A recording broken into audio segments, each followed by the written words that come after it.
तो सबसे बड़ा डर, सबसे बड़ा भय आदमी को मौत का होता है, जिससे आज तक न कोई बचा है न कोई बच सकता है। उसके पश्चात डर होता है ये पत्नी बच्चे घर वाले साथ न छोड़ दे। साथ छोड़े नहीं हैं, साथ में है, फिर भी कहीं साथ छोड़ देगा तो क्या होगा, अकेला हो जाऊंगा तो क्या होगा। याद रखो, अब विश्वास रखो, आपका जो प्रारब्ध है, आपकी जो तकदीर है, उसमें जो होगा ना वो तो भोगना ही पड़ेगा। क्या होगा पता नहीं है, अदृश्य है सबके सब। जब जो आएगा देखा जाएगा। अभी वर्तमान में जो उचित है और आवश्यक है, जो कर सकते हो, समझदारी पूर्वक वह काम करते चलो। सबकी अपनी अपनी तकदीर है। जिनके 5 हैं, 10 हैं, 15 है, उनको भी तकलीफ भोगना पड़ा है। जिनके कोई नहीं उनको भी तकलीफ भोगना पड़ा है। और दोनों ऐसे हैं जिनके कोई नहीं है, उनका भी जीवन अच्छी तरह से गुजर गया, और जिनके 5-10 हैं उनको भी जीवन गुजर गया। जीवन तो गुजरना है, ये जीवन रुकने वाला है नहीं। रोग लगने पर सेवा होगी या नहीं होगी, रोग लगने पर दवा होगी या नहीं होगी। अभी तो स्वस्थ हो ना, फिर रोग की कल्पना क्यों कर रहे हो। जो लोग ये सोचते हैं 40-50 साल की उम्र के पश्चात या पहले भी, पता नहीं रोग लगने पर दवा होगी कि नहीं होगी, कोई सेवा करेगा नहीं करेगा, रोज रोग के बारे में सोचते रहोगे, निश्चित रोगी बनोगे। क्योंकि आपका अनकॉन्शियस माइंड, जो अचेतन मस्तिष्क जो है, ऐसे हलचल पैदा करेगा आपके शरीर में कि कोई ना कोई रोग आपका हो जाएगा। अब जब रोग निर्भय करके जियो, जब रोग होगा तो दवा हो जाएगी कहीं ना कहीं, चिंता मत करो। अभी खान पान, आहार विहार, सोना जागना, काम धाम संतुलित रखो और मन के विचार को अच्छे रखो। खेती डूब जाएगी तो क्या होगा, नौकरी छूट जाएगी तो क्या होगा, व्यापार बैठ जाएगा तो क्या होगा, क्या होगा। उस समय जब कोई ना कोई रास्ता मिलेगा। याद रखो, कहीं जा रहे हो, आगे रास्ता बंद है तो घबराना मत। रास्ता बंद किया गया है मतलब अगल बगल में या कहीं न कहीं एक दूसरा रास्ता जरूर खोला गया होगा, तभी रास्ता बंद किया गया। एक रास्ता बंद किया गया है तो दूसरा रास्ता कहीं न कहीं से खुला होगा। 10 रास्ते बंद हैं तो 11वां रास्ता कहीं न कहीं से खुला होगा। और विश्वास रखो, 100 रास्ते भी यदि बंद है ना, तो 101वां रास्ता कहीं न कहीं से खुला होगा। बस आपको धैर्य पूर्वक उस रास्ते की खोज करना है। और घबराओगे तो जो रास्ता खुला हुआ है वो भी लगेगा कि ये बंद हो गया। आदमी घबरा जाता है। और घबराने वाला आदमी भक्ति और धर्म को समझ नहीं सकता है।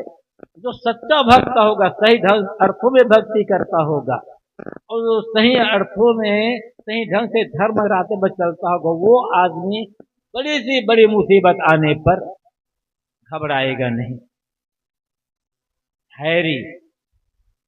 धैर्य धर्म का पहला लक्षण है। धर्म से तो इतना विस्तार है कि समझना मुश्किल, लेकिन जितना समझते उतने पालन कर ले तो उतना पर्याप्त है। धर्म के खास 10 लक्षण बताए गए हैं। इन 10 लक्षणों में सब कुछ आ जाता है। धृति क्षमा दमो स्थैर्यम शौचमिंद्रिय निग्रह धीर विद्या सत्यम क्रोधो दशकम धर्म लक्षणम। धर्म के जो लक्षण, उसमें पहला लक्षण है धृति, और धृति का अर्थ होता है धैर्य। कठिनाई आने पर, विपत्ति आने पर विचलित न होना, न घबराना, किंतु विवेक पूर्वक अपना काम करते जाना, ये धैर्य है। अब बिना धैर्य के कोई काम पूरा होने वाला नहीं है। तो धैर्य की आवश्यकता। अब फिर मैंने कहा, हर आदमी की उसकी तकदीर है। मकान हो या ना हो, दुकान हो या ना हो, खेती बाड़ी हो या ना हो, नौकरी हो या ना हो, हर आदमी पास उसकी तकदीर है। इस तकदीर को आप भाग्य कहते हो, प्रारब्ध कहते हो, विधाता का लेख कहते हो, पूरे जन्म के संस्कार कहते हैं, कर्मों का फल भोग कहते हैं, अनेक नाम है। और है क्या? दुनिया में किसी में ताकत नहीं है आपकी तकदीर को छीन सके। आपके मकान को कोई छीन सकता है बदमाश, दुकान को छीन सकता है, खेत खलिहान को छीन सकता है, गाड़ी घोड़ा को छीन सकता है, तेरे पर गहने पहने हो उसको छीन सकता है, कपड़ा पहने उसको भी छीन सकता हो, लेकिन दुनिया में किसी की ताकत नहीं है आपकी तकदीर को छीन सके। फिर भी भयभीत क्यों होते हैं? काम करो, अभी वर्तमान, तकदीर के भरोसे बैठे नहीं रहना है। वर्तमान में जैसा समय है, शक्ति है, योग्यता है, बुद्धि है, उस ढंग से सही रास्ते पर चलते जाओ। कैसी भी बाढ़, कैसनी कितनी भी बाढ़ आ जाए, कितनी भी बाढ़ आ जाए, गांव के गांव बह जाएगा, आपकी तकदीर नहीं बहेगी। अब कितनी आग लग जाए, पूरा गांव जल जाए, आपकी तकदीर नहीं जलेगी। फिर क्यों डरते हो भाई? अविवेक, अज्ञान। जितना अविवेक होगा, जितना अज्ञान होगा, आदमी उतना भयभीत होगा। और संदेह तो फिर है ही। और कैसे कैसे संदेह है आदमी के मन में। ये तमाम भूत प्रेत और जादू टोना मंत्र तंत्र, ये सब संदेह की उपज है। ये होगा तो क्या होगा, वो होगा तो क्या होगा। और आपके संदेह, आपके मन में जो भ्रम है, इसका फायदा उठाते हैं बैगा, ओझा, ज्योतिषी, तांत्रिक, पंडित, पुजारी और पता नहीं तमाम घूमने वाले साधु बाबा लोग।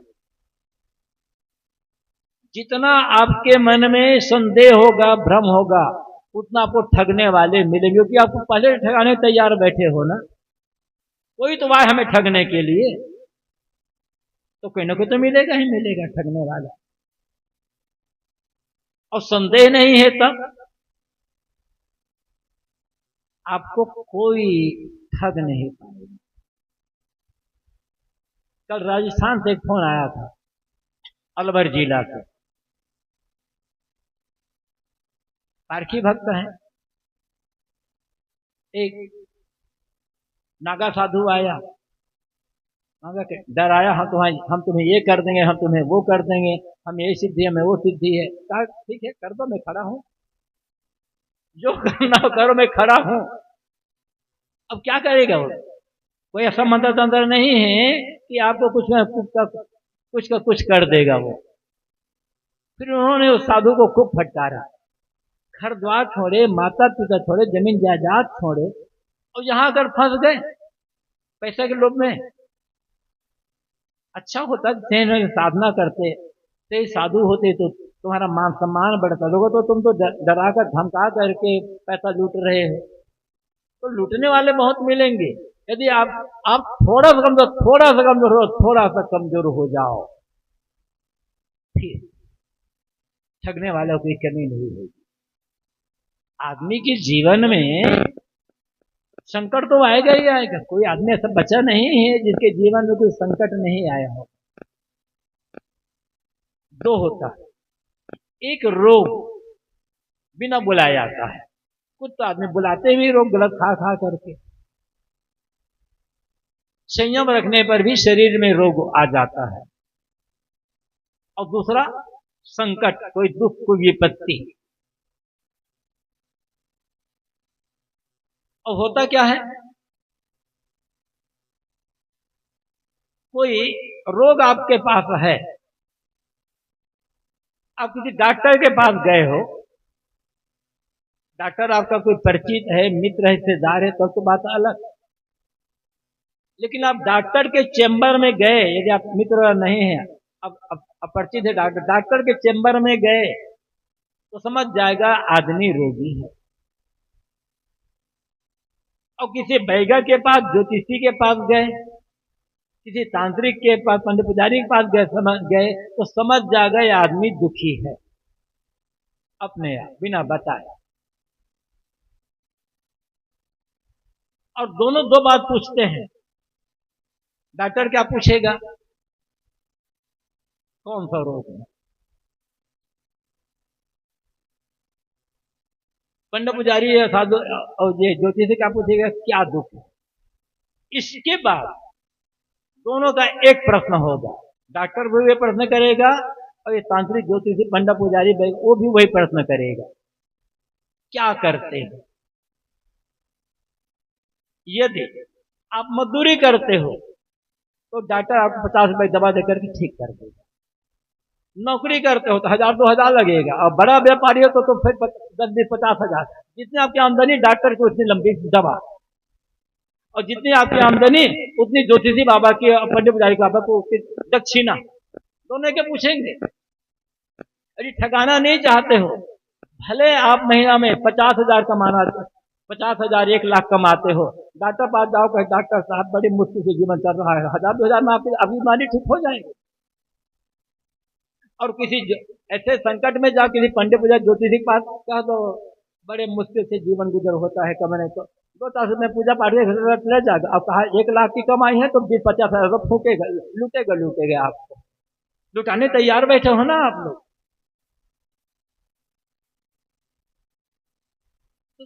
आपके मन में भ्रम है,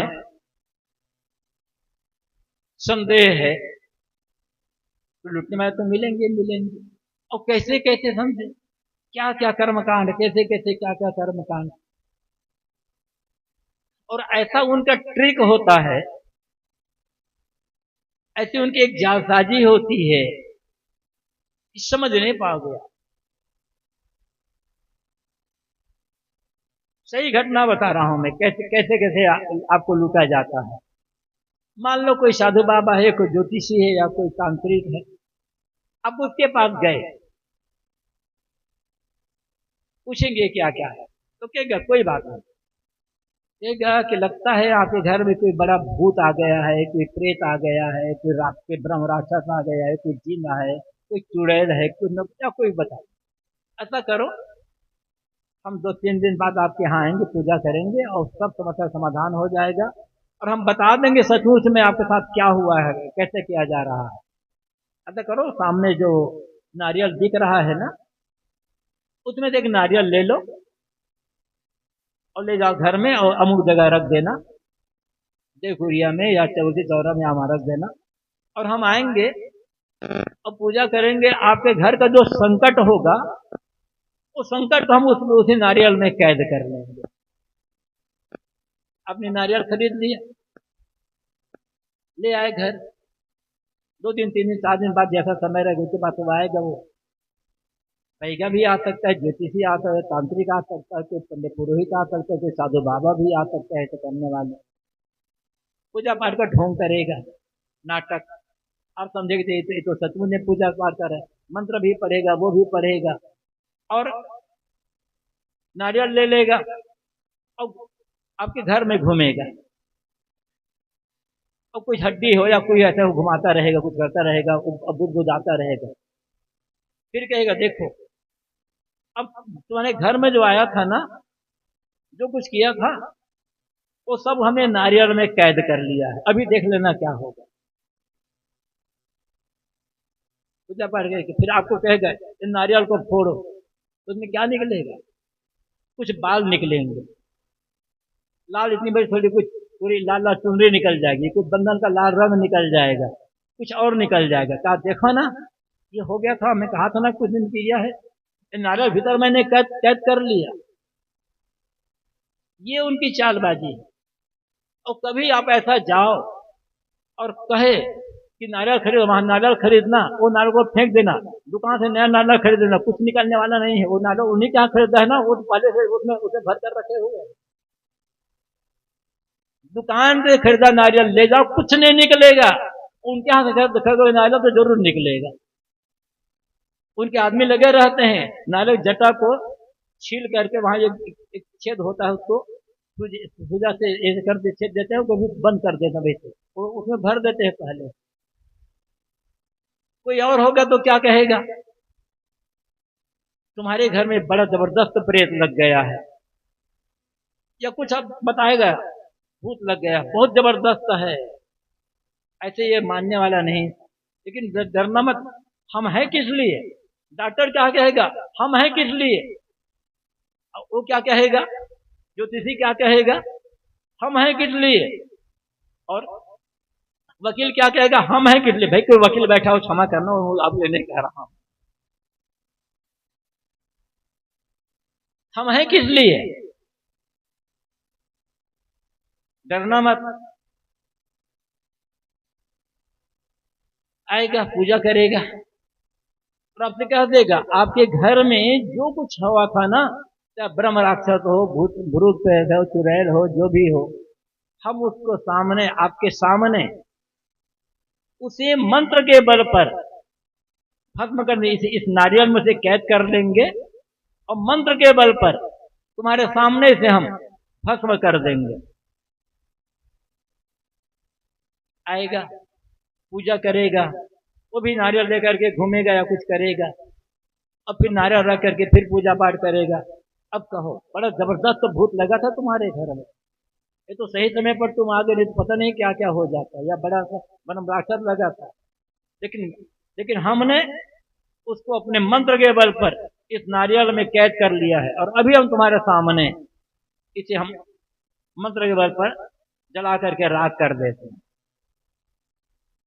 नारियल तो रखा ही है, मंत्र पढ़े का नाटक करेगा, हाथ में पानी लेगा और मारेगा नारियल पर, फट से आग लगेगी, नारियल जलेगा। क्या देखा ना, अब जल गया, तुम्हारा संकट दूर हो गया। थोड़ा आपके मन में सांत्वना आ गई, हाँ भाई सचमुच में इन्होंने किया पूजा और नारियल में आग लग गई। बिना बिना आग लगाए पानी मंत्र पढ़ करके पानी मारा, छीटा और बिना आग लगाए आग लग गई। जरूर कुछ न कुछ था तभी।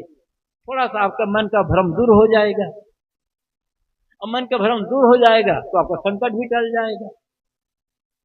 अब प्रश्न होता है, क्या सचमुच में वो ब्रह्म राक्षस पकड़ा था, या भूत प्रेत या पकड़ रहा था? कुछ नहीं होता, चालबाजी, चालबाजी का कहो, जालसाजी।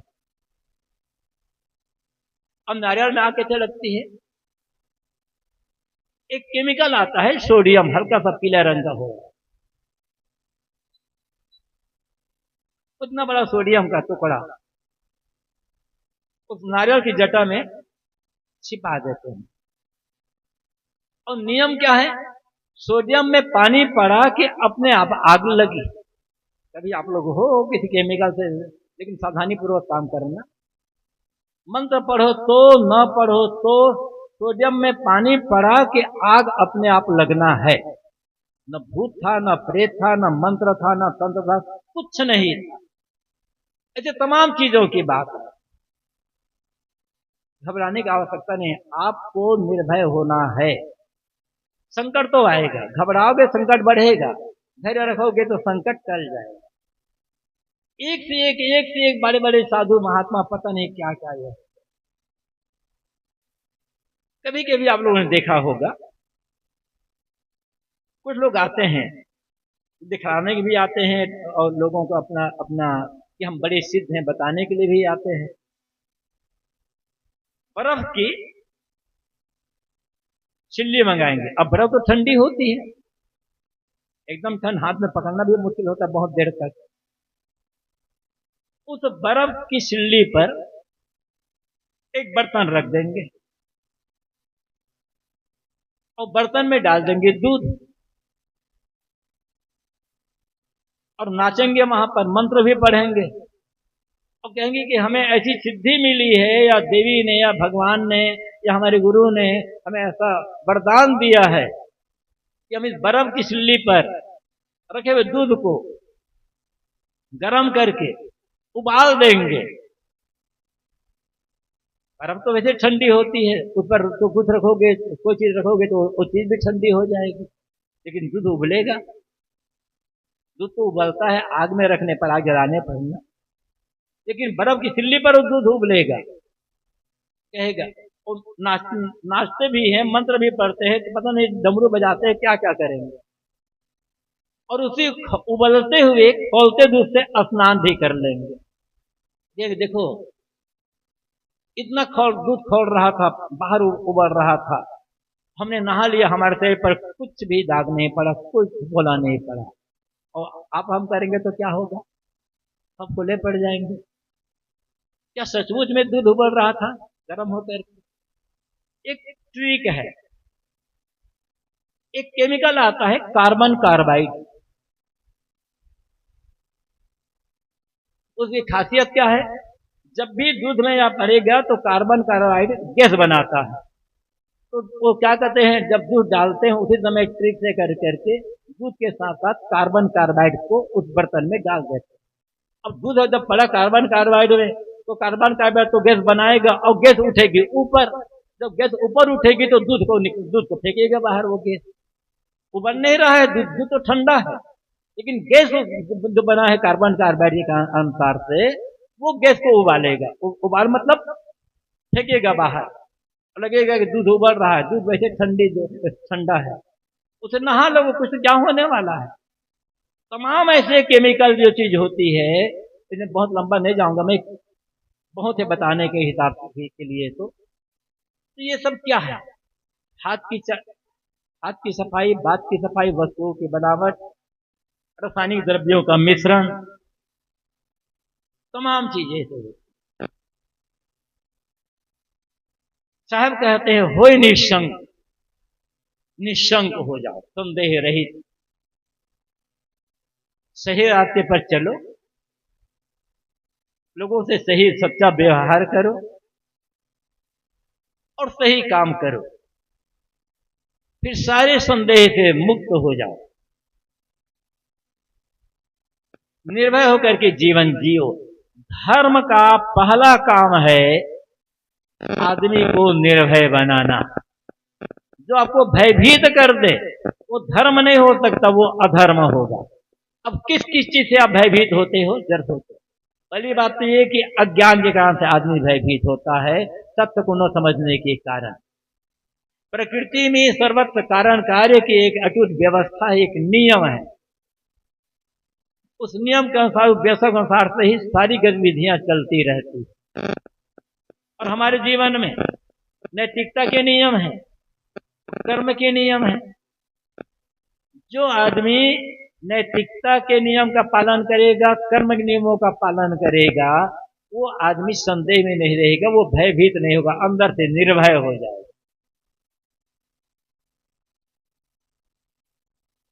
तो पहली बात साहब कहते हैं होय निशंक, संदेह रहित। लेकिन मैंने कहा था ना, संदेह रहित होना बड़ी हिम्मत का काम है। कुछ न कुछ आदमी के मन में एक कमजोरी रहती है, पता नहीं कुछ होता होगा। बड़े बड़े कैरपंथी, पता नहीं यहाँ क्या क्या हो रहा है, मैं बड़े बड़े कैरपंथियों चलाने वाले के घर में गया हूँ। वो भी कैरपंथी नहीं, जो अपने को पारखी कहते हैं, साहब हम बड़े पारखी हैं। पारखी तो हैं, पारखी संतों की संगत भी करते हैं, सेवा भी करते हैं, उन्हें बुलाते भी हैं घर में। लेकिन कहीं ना कहीं किसी न किसी के मन में थोड़ा सा भ्रम होता है। बढ़िया मकान बनाएंगे, बढ़िया से मकान बनाए, पहले अच्छे इंजीनियर से उसका एक बढ़िया नक्शा बनवा लेंगे, फिर बढ़िया ईंट, बढ़िया सीमेंट, अच्छी किस्म की बालू और बढ़िया लोहा, सब कुछ बढ़िया, अच्छे मिस्त्री से मकान बनाएंगे, और पता नहीं क्या क्या चीज कहां कहां से ला करके मकान को बढ़िया बनाए, और मकान बनकर तैयार हो गया तब ऊपर में एक काली हंडी लटका देंगे। क्यों? काली हंडी का मतलब क्या होता है? इतना आपने बढ़िया इंजीनियर चुना, बढ़िया कारीगर चुना, बढ़िया सारा मटेरियल आपने बढ़िया अच्छा अच्छा चुना, उस काली हंडी का मतलब क्या है? काली हंडी लटकाने से क्या हो जाएगा? कौन सा फायदा हो जाएगा? हम लोग तो नहीं लटकाते, बात कुछ नहीं हुआ, अब क्या हो जाएगा? संदेह मन में कि मकान को नजर न लग जाए। मकान को नजर लगती, मैं तो कहता हूं भाई, वो काली हंडी को उस मकान पर मत लटकाओ, सिर पर लटका लो, हेलमेट का काम करेगी वो हंडी, ठंडी गर्मी से आपको बचा देगी। ये आपके मन का डर, आपके मन का बहम, आपके मन का संदेह वो काली हंडी को रखवा रहा है। कहीं ना कहीं कोई डर है आपके मन में, क्योंकि तथ्य को समझ नहीं रहे। अक्सर मैं कहा करता हूं, लगभग 9 या 10 साल हो रहे होंगे, जयपुर में कार्यक्रम था। जयपुर तो राजस्थान की राजधानी है। मई या जून का महीना था, शाम को सत्संग समाप्त हो गया, इससे और शाम हो गई थी। जहां मेरा निवास था उसके सामने ही एक नया मकान बना था 3 तल्ले का, उसमें हमारे 2-3 साथियों का निवास हो रहा था। अभी मकान मालिक रहना शुरू नहीं किए थे, गृह प्रवेश नहीं हुआ था, लेकिन हमारे संतों को उन्होंने रहने के लिए दे दिया। तो मैं शाम के समय उस मकान की छत पर घूमने जाता था। बढ़िया मकान था, करोड़ों लागत से बना रहा होगा। राजस्थान में तो एक सुंदर बढ़िया क्वालिटी का संगमरमर मिलता है। घूम रहा था तो देखा एक दिन सबसे ऊपर टॉप छत पर स्कूटर का एक पुराना टायर एक रस्सी से बांधकर लटकाया हुआ। मकान नया और टायर पुराना। नया, अरे मकान, नया मकान में नया टायर लटका दिए होते, तो पुराना टायर फटा हुआ। मैं घूमकर नीचे उतरा, लोगों से पूछा, भाई ये मकान, इतना सुंदर मकान बना हुआ है, अभी बिल्कुल नया है, गृह प्रवेश भी नहीं हुआ है, और इस ऊपर में इतना ये पुराना टायर क्यों लटकाया हुआ है? ये साहब आपको मालूम नहीं है? क्या मालूम तो नहीं है। कहा इसलिए लटकाया हुआ है कि नया मकान ही बना है, इस मकान को नजर न लगने पाए इसलिए इस टायर को लटका दिया गया। मैंने कहा अच्छा, कितना भ्रम रहा होगा मकान वाले को, कितना संदेह रहा होगा, डर कि मकान को नजर न लग जाए। क्या नजर लगेगी मकान को? दीवार फट जाएगी, क्या कुछ हो जाएगा, क्या हो जाएगा कि मकान गिर जाएगा नजर लगने से? ताकि मकान को नजर न लगे इसलिए यह पुराना टायर लटकाया हुआ है। मैंने उन लोगों से कहा इस मकान मालिक को कह दो, और आप लोगों को भी कह रहा हूं, यदि आप लोग चाहो तब वो टायर को मकान पर मत लटकाओ, लटका लो अपने गले में, मौत की नजर न लगेगी आपको, मौत से भी आप बच जाओगे।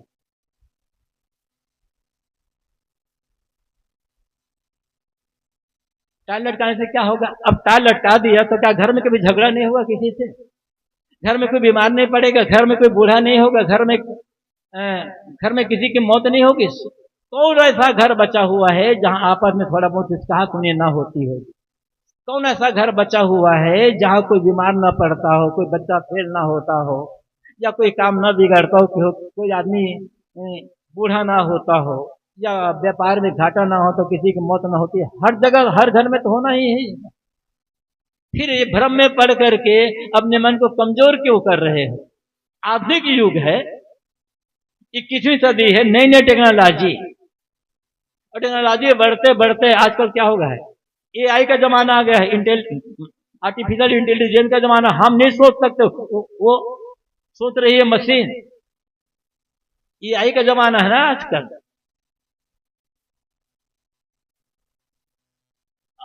इतने टेक्नोलॉजिक जमाना है, लेकिन कितना कितना भ्रम, कितना कितना भ्रम। इस AI को वैज्ञानिकों ने बनाया है। जो पूछोगे उत्तर वहां वैसा उत्तर आएगा। गाली देकर पूछोगे, गाली देकर जवाब देगा, वो है मशीन। लेकिन आप यदि प्रेम प्रेम से पूछोगे तो प्रेम से उत्तर देगा।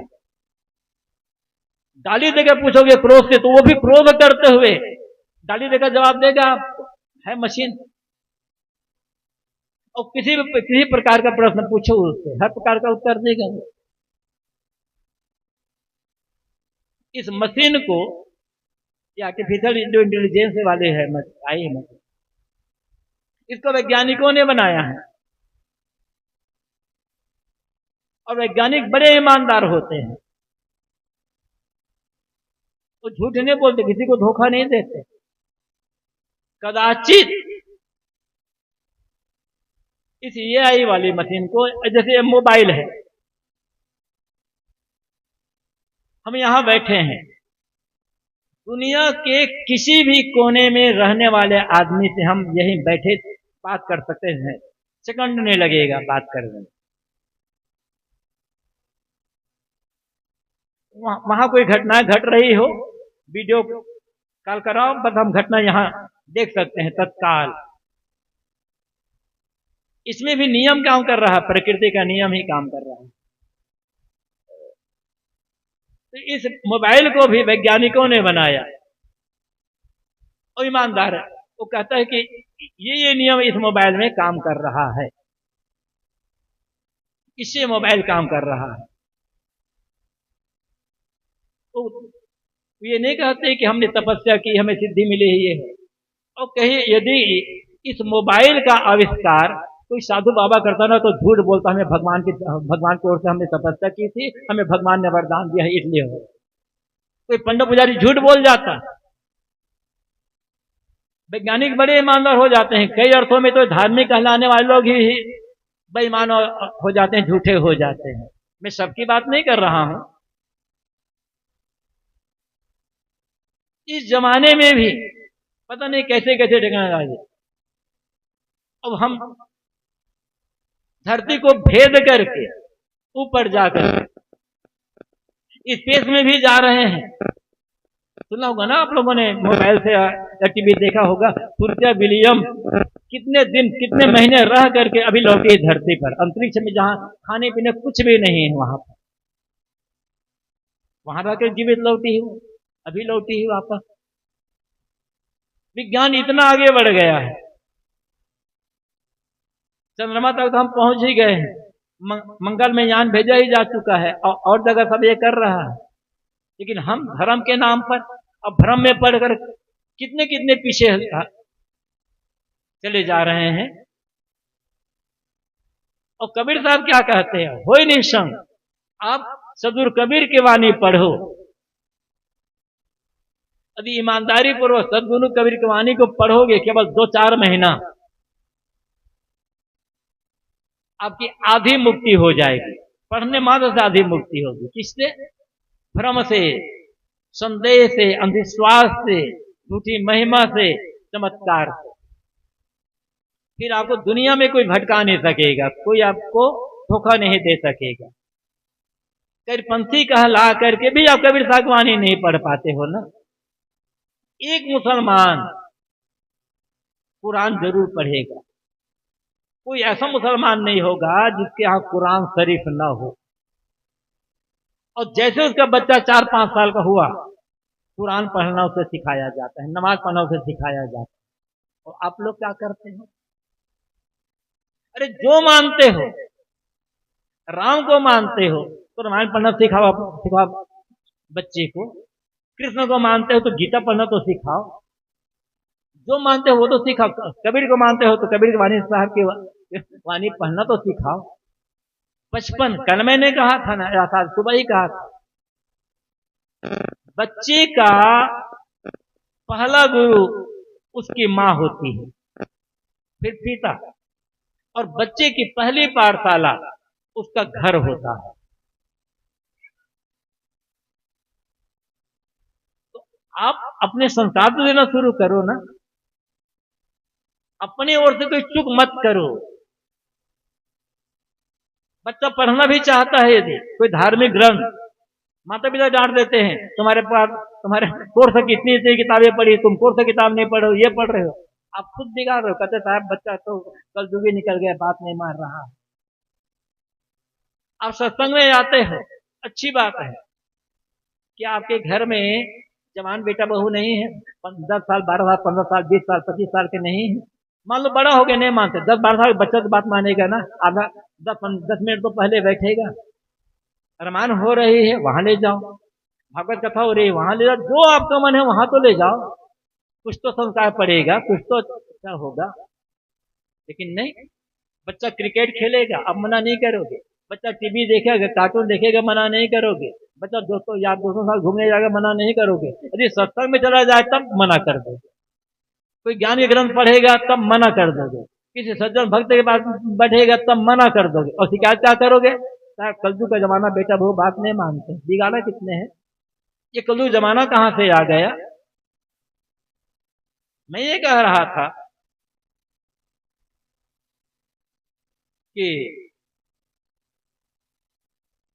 कबीर साहब की वाणी पढ़ो। गीता प्रेस आपने लोगों ने नाम सुना होगा,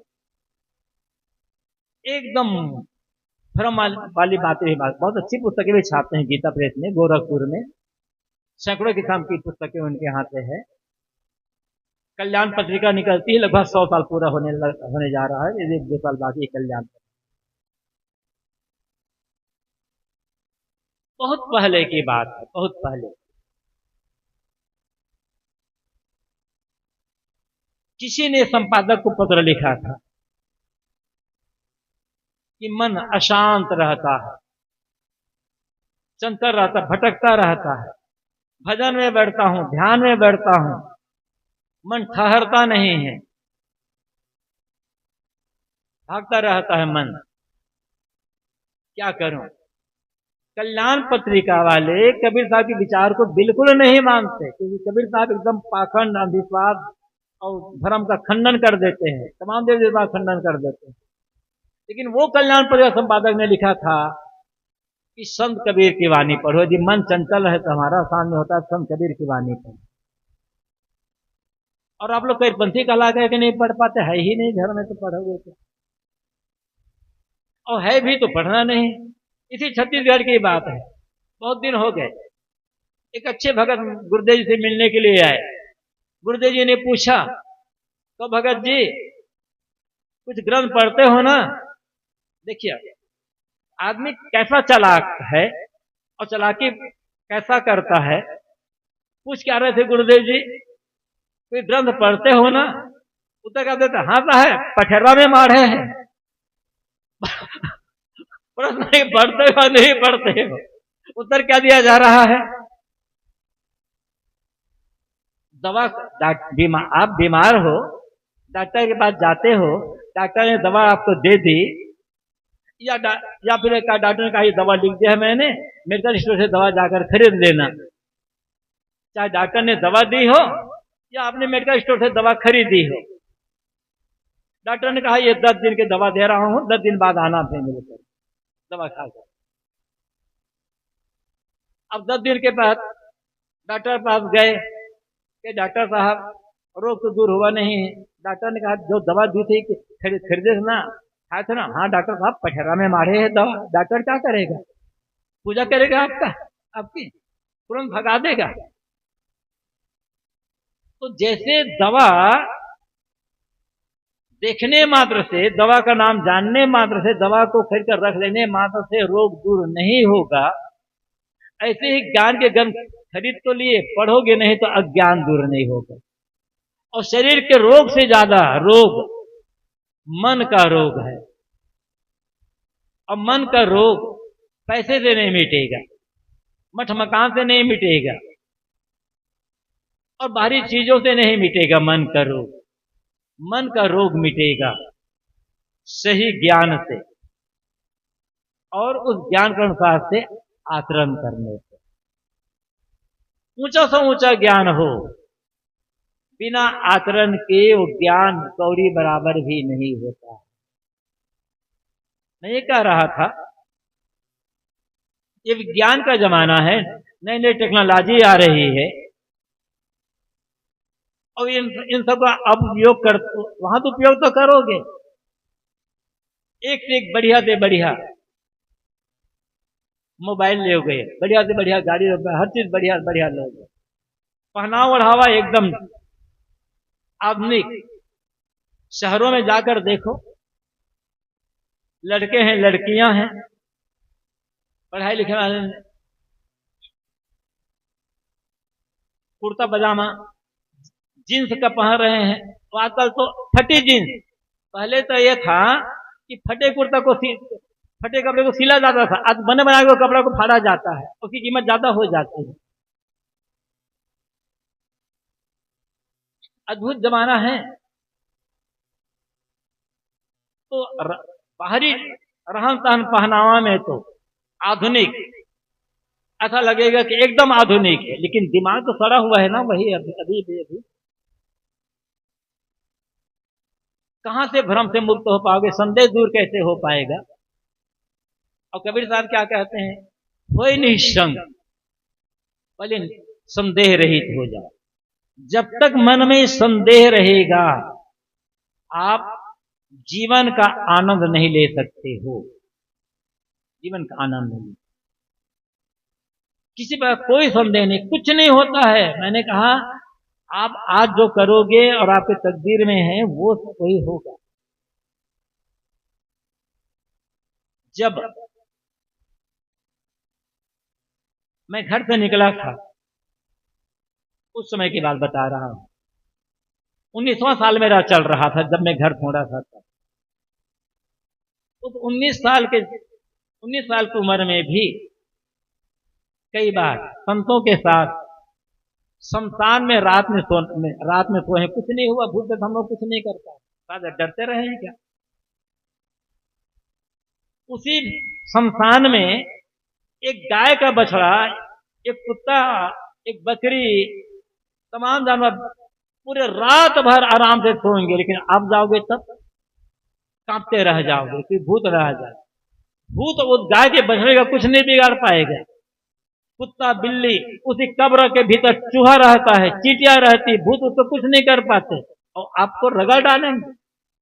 क्यों? क्योंकि आपके मन में भ्रम पहले से, संदेह पहले से भरा हुआ है, इसलिए आप डरते हो। बछड़े के मन में संदेह है ही नहीं, चींटी है और कोई है, उसके मन में संदेह है ही नहीं, इसलिए भूत होगा कुछ नहीं। बस होता है क्या, भय ही भूत है और भ्रम भूत है। ये भ्रम भूत सकल जग खाया, जिन जिन पूजा ते जहां आया। सदगुरु कबीर कहते हैं, इस भ्रम के भूत ने संसार के सारे लोगों को भ्रमित कर दिया है, भटका दिया है। भूत मतलब केवल भ्रम और भय, जिसके मन में कोई भ्रम नहीं है और किसी प्रकार का भय नहीं है, उसके लिए कहीं भी भूत नहीं है। इसलिए निर्भय होकर के काम करो, भ्रम रहित होकर के काम करो। थोड़ा सा एक और मैं कटु बात कह देता हूं। आप डरते हो, देखा आप लोगों ने भी होगा, देखा हमने भी है। इसी छत्तीसगढ़ में एक जगह, कई जगह हुआ, मैं सत्संग में जा रहा था, लगभग 4-4:30 बजे के आसपास। बगल में एक चबूतरा तरीके बना था, ऊंचा था, उस पर कुछ पत्थर, कुछ मूर्ति रखे हुए थे। कुछ महिलाएं वहां पर पूजा कर रही थी, हलवा पूड़ी और क्या क्या, कुछ मिठाई कुछ ला करके चढ़ा रही थी। पूजा करके चली गई होगी वो लोग। शाम को जब लौटा तो देखा वहीं पर 2-3 कुत्ते वो चढ़ करके वो पूरी हलवा मिठाई खा रहे थे और उस मूर्ति को भी चाट रहे थे, उसको कुछ नहीं कर पाए वो मूर्ति। आदमी डर गया। क्यों? कुत्ते के मन में भ्रम नहीं है, उसके लिए तो खाने की चीज है। कहाँ है वो पूरी? फूल में पड़ी है तो, कि साफ फर्श पर पड़ी है तो, किसी मूर्ति पर चढ़ी हो तो, कुत्ते के लिए तो पूरी पूरी है। और हमारे आपके लिए कई बार हम चलते हैं रास्ता में, देखते हैं कुछ लोग टोटका किए रहते हैं, छोटी छोटी पूरी, इतनी छोटी छोटी पूरी, अपना खाएंगे तो बड़ी बड़ी पूरी, और देवी के लिए इतनी छोटी छोटी पूरी बनाते हैं। ये लोग भी बहुत समझदार हैं, जानते हैं लोग भी, पता नहीं। तो छोटी छोटी पूड़ियाँ, कुछ नींबू मिर्चा ये वो रखे रहते हैं, पार करके चले गए। आज तक कुछ हुआ नहीं हमको, क्योंकि मन का भ्रम ही नहीं है, तो आप डर जाओगे। गाड़ी में मैं बैठता हूं कई बार, कुछ भगत लोग लाते हैं गाड़ी, किराए पर लाते हैं, जैसे भी लाते हैं, एक हनुमान जी को लटकाते रहते हैं, प्लास्टिक का बनाकर, हनुमान जी हिलते रहते हैं ऐसे, जैसे जैसे गाड़ी होती है ना ऊपर नीचे, हनुमान जी ऊपर नीचे आगे पीछे हिलते रहते हैं। उसके साथ में क्या लेते रहते हैं? नींबू और मिर्चा, और वो एक नारियल। पहले तो देखता था मैं नींबू और मिर्चा, सही नींबू सही मिर्चा, भले वो सूख गए होते थे, उलट रहा था। लेकिन आजकल देखता हूं तो अब नींबू खरीदोगे गर्मी दिन में तो 2 रुपए का नींबू मिलेगा, मिर्चा भी मिलेगा, कौन खर्चा करे? तो प्लास्टिक का नींबू प्लास्टिक का मिर्चा, भगवान भी पता नहीं पा रहा है कि सही नींबू है कि ये प्लास्टिक का है। किस भगवान को आप कर रहे हैं? नारियल, इतना बड़ा नारियल, इतना बड़ा नारियल, प्लास्टिक का बना नारियल, तो भगवान को पता नहीं चल रहा होगा। किसको धोखा दे रहे हो आप? अपने देवता को कि अपने भूत प्रेत को, कि खुद को धोखा दे रहे हैं? मन का भ्रम कमजोर है ना, मन में संदेह। तमाम भगत लोगों की गाड़ी देखता हूं मैं, नई गाड़ी खरीदे, बाइक खरीदे तो सबकी बात नहीं, बहुत अच्छे से पढ़े लिखे लोग, बड़े बड़े अफसर, बड़े पूंजीपति, बहुत पढ़े लिखे लोग एक कार खरीदेंगे, चलो कार खरीद लिया, पूजा जो कहते कुछ लिखा दे ऊपर, वो भी चलो। कार के स्टीयरिंग में एक लाल चुनरी बांध दी, इतना बड़ा। क्यों? अब उस कार को, क्योंकि लाल चुनरी बांध दिया है ना, अब लाइसेंस मिल गया है, आंख बंद कर भी चलाओगे तो गाड़ी का एक्सीडेंट नहीं होगा। चलाकर देखना, तो लाल चुनरी बंधे हुए लाइसेंस है, एक्सीडेंट नहीं होगा इस कार का। क्यों? बढ़िया कंपनी की कार खरीदो। कार के इंजन पर विश्वास नहीं है, ड्राइविंग पर विश्वास नहीं है, जो तेल भरा उस पर विश्वास नहीं है, गाड़ी के कलपुर्जों पर विश्वास नहीं, विश्वास है उस लाल चूल्हे पर। क्यों? मन में संदेह है।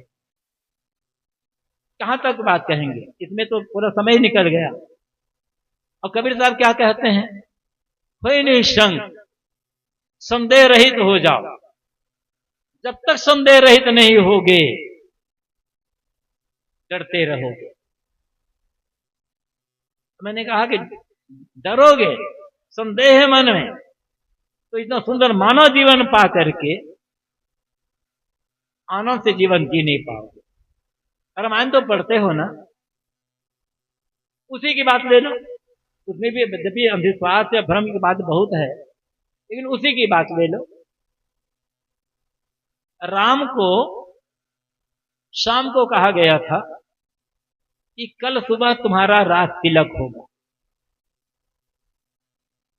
पूरी अयोध्या सज रही थी, लोगों के मन में बड़ा उत्साह, पूरी गहमा गहमी। रात बीतते बीतते घटना कितनी बदल गई सब जानते हैं।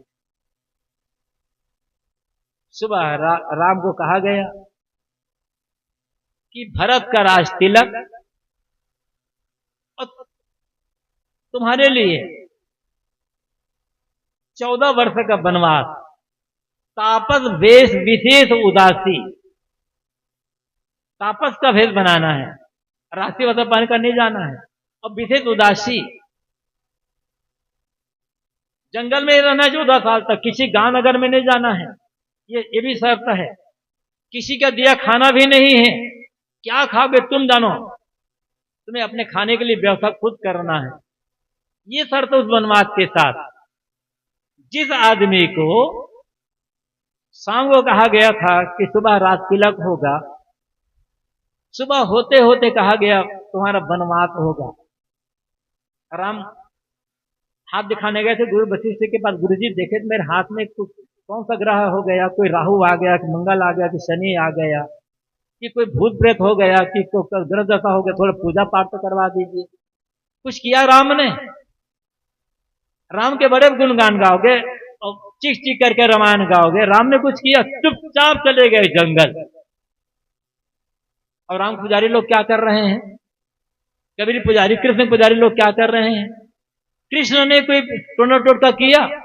जेल में पैदा हुए कृष्ण, अब जेल में जो पैदा होगा उसकी मानसिकता क्या बनेगी? जो जब बड़ा होगा सुनेगा कि मेरे माता पिता कितने साल तक जेल में बंद किया गया था और बड़ा कष्ट दिया गया उन्हें,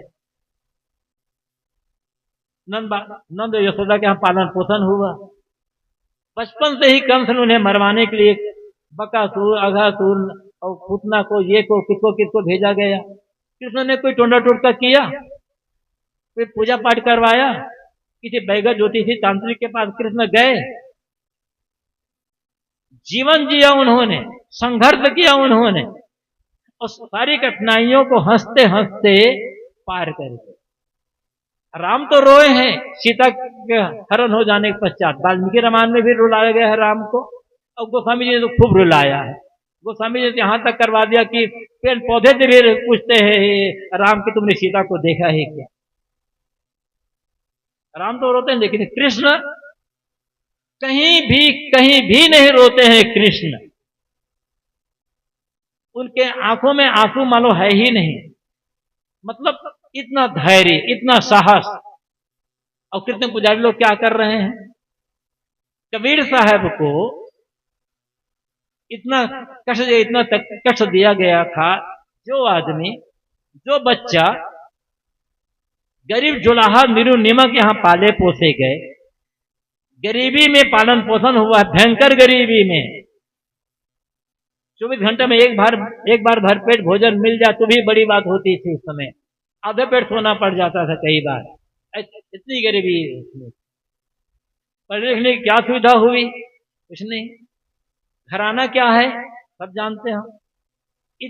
इतना होने पर भी दहाड़ते हैं सदगुरु कबीर, दहाड़ते हैं, वो भी काशी जैसी नगरी में। और इतना दहाड़ते हैं कि किसी के पास उनकी दहाड़ का, उनके प्रश्नों का, उनके फटकार का कोई उत्तर नहीं है। डॉक्टर हजारी प्रसाद द्विवेदी हिंदी जगत के बहुत बड़े विद्वान, काशी विश्वविद्यालय में हिंदी विभाग के अध्यक्ष रहे हैं। उनकी पुस्तक है, एक पुस्तक कबीर नाम से, अपने यहाँ तो उन्होंने लिखा है डॉक्टर हजारी प्रसाद द्विवेदी ने, जब कबीर चौराहे पर किसी पंडित और मुल्ला को फटकारते हैं तो कबीर के तर्क का किसी पंडित और मुल्ला के पास कोई उत्तर नहीं है, धूल धार कर चल देने के अलावा उसके पास कोई रास्ता नहीं बचता। सिकंदर लोदी ने कबीर साहब को कितनी तकलीफ दी गई, उसके लिए 52 कसनी कही गई है, महिमा है, अतिशयोक्तियां हैं।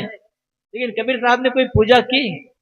किसी के पास गए, ग्रह लगन दरवाए, कुछ जन्म कुंडली या कुछ हाथों दिखलाए? कुछ नहीं। केवल सत्य रास्ते पर चला, और जो सत्य रास्ते पर चलेगा ना वो सदैव निर्भय रहेगा, उसके मन में संदेह नहीं होगा। और हम कबीर साहब के अनुयायी, अपने को हम कबीर पंथी कहते हैं, कबीर साहब के भगत कहते हैं। और सोचो जरा क्या क्या हम कर रहे हैं धर्म के नाम पर, पता नहीं, सब कुछ तो कर रहे हैं। पूजा पाठ करना अपनी जगह पर अच्छा है, लेकिन भ्रम कल्पना में पढ़ करके, विश्वास में पढ़ करके ठगाते चले जाना,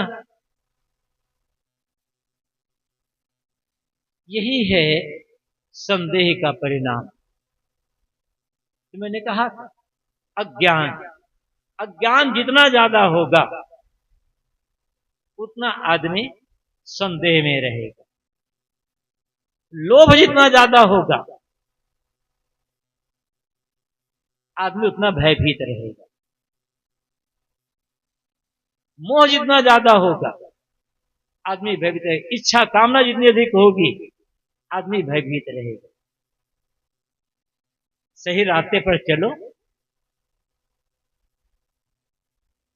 मेहनत करो, जो मिला है संतोष रखो, उसका आनंद लो। मेहनत करते जाओगे, बढ़ना हुई चीजें बढ़ती जाएगी। इच्छा चाहने से चीजें नहीं बढ़ेगी। जिनके साथ रहते हो परिवार में, माता पिता, पति पत्नी, बेटा बहू, भाई आदि के साथ सुंदर प्रेम का, आदर का, सम्मान का, स्नेह का, सेवा का व्यवहार करो। कब कौन करा जाएगा, आगे पीछे कुछ कहा नहीं जा सकता। और ज्ञान के ग्रंथ पढ़ो, इतना करोगे, ज्ञान के जो करोगे तो विचार कर करो, विवेक पूर्वक, ज्ञान पूर्वक करो। लोगों के साथ प्रेम का, सेवा का, आदर का, सम्मान का, मीठा व्यवहार करो। तुम मेहनत करो, जम करके मेहनत करो। जो मिला है उसमें संतोष रखो। न संदेह होगा, न भय होगा, न जीवन में दुख होगा। इन बातों पर ध्यान देने की जरूरत है। आरती करते हो, आदमी कह रहा था, मंदिर जाते हो, आरती करते हो, मंदिर जाते हो, दिए जलाते हो, संत गुरु का आगमन होता है, सम्मान में आरती करते हो, दिए जलाते हो। ठीक है, जला दिया, लेकिन चाहते हो हमारे भीतर अज्ञान न रहे, हमारे भीतर दुख न रहे, तो इसलिए अपने हृदय का जो मंदिर है उस मंदिर में ज्ञान का दिया जलाना। बाहर दिया जलाते हो, जलाओ, उस हृदय के मंदिर में प्रेम का दिया जला लो, और हृदय मंदिर में धर्म भक्ति के दिए जला लो। बाहर आप एक नहीं 1,00,000 दिए जला लो, जब तक हृदय के मंदिर में ज्ञान का, धर्म का, प्रेम और भक्ति का दिया नहीं जलेगा, कोई दिया जलाना आपका काम नहीं आएगा। और जिस व्यक्ति ने अपने हृदय के मंदिर में ज्ञान, धर्म, प्रेम और भक्ति के दिए जला लिया, उसके जीवन में संकट नहीं आएगा, उसके जीवन में कभी दुख नहीं आएगा। वो सदैव हंसते हंसते, मुस्कुराते हुए जीवन जिएगा, अपने लिए भी और दूसरों के लिए भी। यही है रास्ता।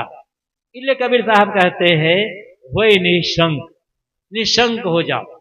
एक पंक्ति मैंने कही थी, होए निशंक मगन होए नाचो, लोभ मोह भ्रम छाड़ो। अभी केवल होए निशंक पर ही चर्चा हो पाई है। मगन होकर के नाचना, लोभ मोह छोड़ना, ये बाकी है। ख्याल रहा और जीवन रहा तो कल सुबह की मीटिंग में हम इस पर चर्चा करेंगे। अभी समय पूरा हो चुका है। आप लोगों को बहुत बहुत धन्यवाद। अपने वाणी को यहीं पर बोलिए सद्गुरुदेव की जय।